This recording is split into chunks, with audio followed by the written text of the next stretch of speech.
दोस्तों आज की जो कहानी है वो माँ के ऊपर कहानी है, तो इसलिए मैं चाहता हूँ कि कहानी शुरू करने से पहले आप लोग अपनी माँ के लिए एक प्यारी सी कमेंट ज़रूर करें।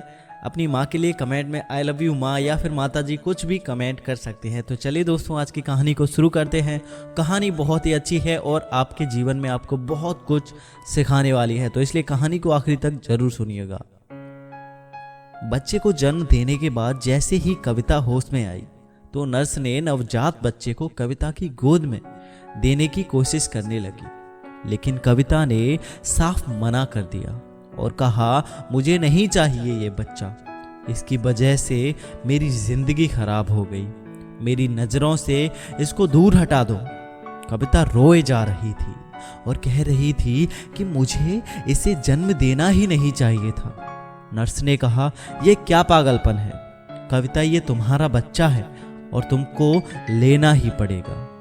एक तो तुम्हारे घर से कोई नहीं आया जिसे मैं तुम्हारे बच्चे की खबर देती, और जब तुम होश में आई हो तो बच्चे को लेने से इनकार कर रही हो। आखिर क्या बात है?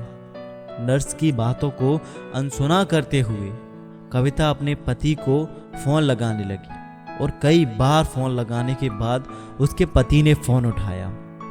कविता अपने पति से विनती करने लगी और कहने लगी, सिर्फ एक बार मुझे और मेरे बच्चे को घर पर लेकर चलो, फिर हम आराम से बैठकर कोई उपाय निकाल लेंगे।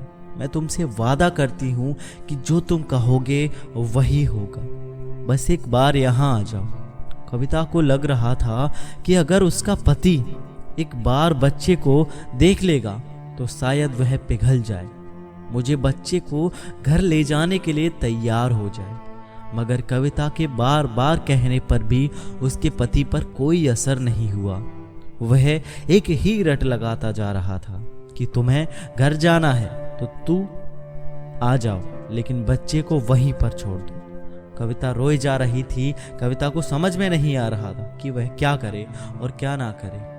कविता की जिंदगी आज दोराहे पर खड़ी थी। एक तरफ वह अपने बच्चे को खोना नहीं चाहती थी तो दूसरी तरह अपने पति को भी छोड़ना नहीं चाहती थी। कविता ने नर्स से कहा, मेरे पति को बच्चा नहीं चाहिए।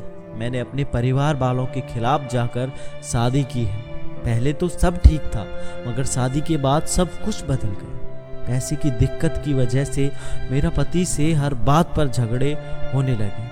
फिर मैं नौकरी भी करने लगी, लेकिन कोई फायदा नहीं हुआ। धीरे धीरे एक साल बीत गया। मैं माँ बनने वाली थी और बहुत बीमार रहने लगी, इसलिए नौकरी पर नहीं जा सकती थी। हमारे जीवन में पैसों का बहुत ज़्यादा अभाव था, इसलिए हमारे पति ने कहा, बच्चे को जन्म दे दो, लेकिन बच्चे को हॉस्पिटल में छोड़कर चली आओ। अब मेरी समझ में नहीं आ रहा है कि मैं क्या करूं।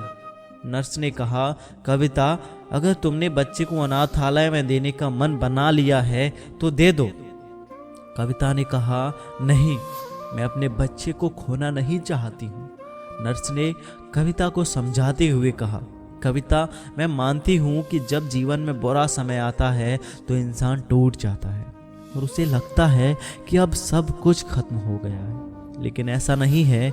इंसान को अपनी उम्मीद नहीं छोड़नी चाहिए, क्योंकि भगवान जब हमारे लिए एक दरवाज़ा बंद कर देते हैं तो दूसरा दरवाज़ा जरूर खोल देते हैं। कविता, बुरा वक्त ही तो हमें अपनों की पहचान कराती है कि कौन अपना है और कौन पराया।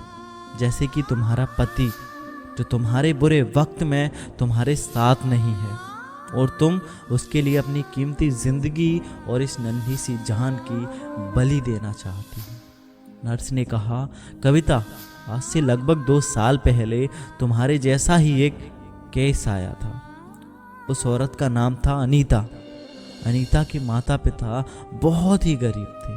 किसी प्रकार घर का गुजारा चलता था, लेकिन जब अनीता शादी करने लायक हो गई तो उसकी शादी उसके माता पिता ने एक ऐसे इंसान से कर दी जो लगभग 35 साल का था।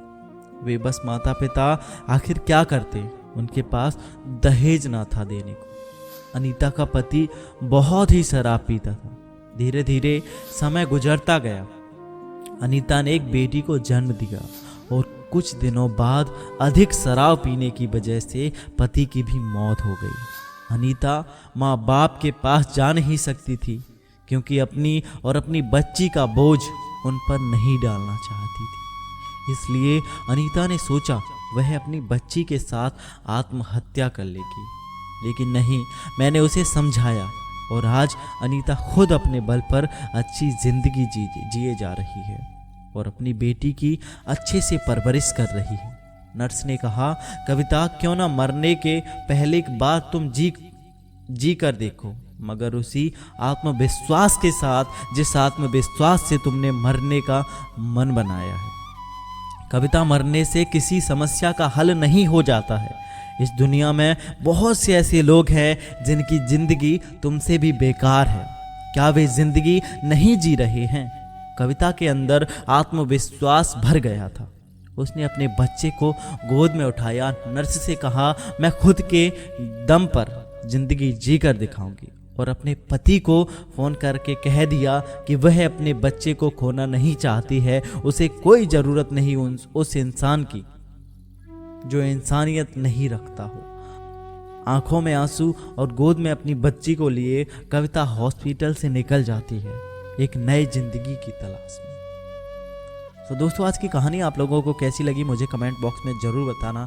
और अगर आपके भी पास में है ऐसी एक कहानी जो आपके जीवन में घटित हुई हो और आप सभी लोगों के साथ में शेयर करना चाहते हैं, तो आप सभी लोग sanskarhub.com पर जाकर अपनी कहानी को गेस्ट पोस्ट में अपनी कहानी को शेयर करें हमारे साथ में। उस कहानी को हम सभी लोगों के साथ में दिखाएंगे। और अब आप सभी लोग ऑनलाइन अपने मोबाइल में ऐसी ही इमोशनल कहानियाँ, हार्ट टचिंग कहानियाँ, लव स्टोरियाँ अपने मोबाइल में भी पढ़ सकते हैं। सिंपल है, आपको गूगल पर जाना है, sanskarhub.com पर आप लोगों को ऐसी बहुत ही अच्छी अच्छी कहानियाँ, मोटिवेशनल कहानियाँ आप लोगों को देखने को मिल जाएंगी। सो मिलते हैं अगली वीडियो में, तब तक के लिए जय हिंद, जय भारत, वंदे मातरम।